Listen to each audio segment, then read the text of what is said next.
The Highwayman by Alfred Noyes. The wind was a torrent of darkness among the gusty trees. The moon was a ghostly galleon, tossed upon cloudy seas. The road was a ribbon of moonlight over the purple moor, and the highwayman came riding, riding, riding. The highwayman came riding up to the old inn door. Over the cobbles he clattered the clash in the door-in yard, and he tapped with his whip on the shutters, but all was locked and barred. He whistled a tune to the window who should be waiting there, but the landlord's black-eyed daughter, Bess, the landlord's daughter, plaiting a red love knot into her long black hair.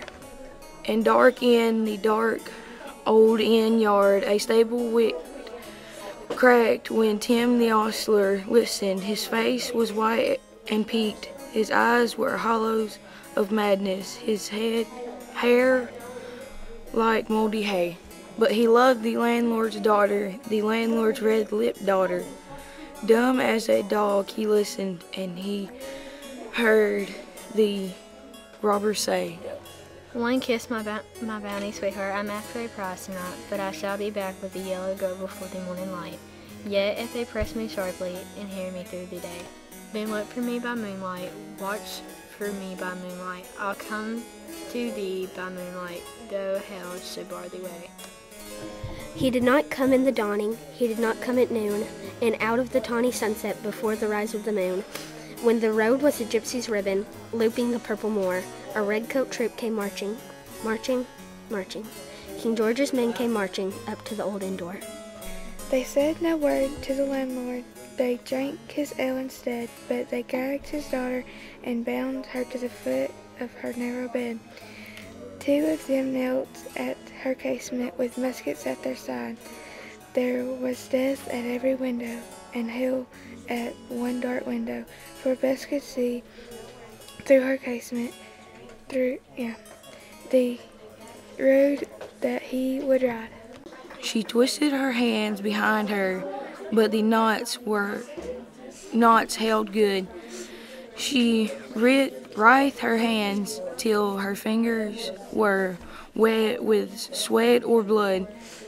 They stretched and strained in the darkness, and the hours crawled by like years.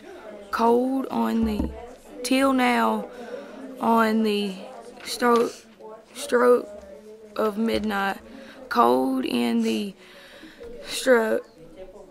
stroke of midnight, the tip of her finger touched it. The trigger at least was hers. The tip of one finger touched it. She strove no more for the rest. She stood up to attention, with her barrel beneath her breast. She would not risk the hearing. She would not strive again, for the road lay bare in the midnight, blank and bare in the moonlight, and the blood of her veins in the moonlight throbbed of her love's refrain.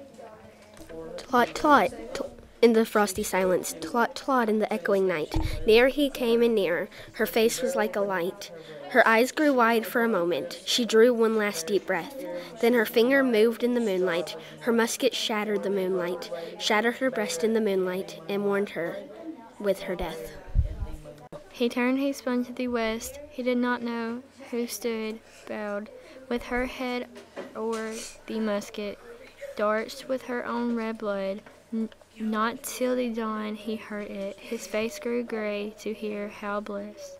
The landlord's daughter, the landlord's black-eyed daughter, had watched for her love in the moonlight and died in the darkness there. Back he spurred like a madman, shrieking a curse to the sky, with the white road smoking behind him and his rapier brandished high. Blood red were his spurs in the golden noon, wine red was his velvet coat, when they shot him down on the highway, down like a dog on the highway, and he lay in his blood on the highway, with the bunch of lace at his throat.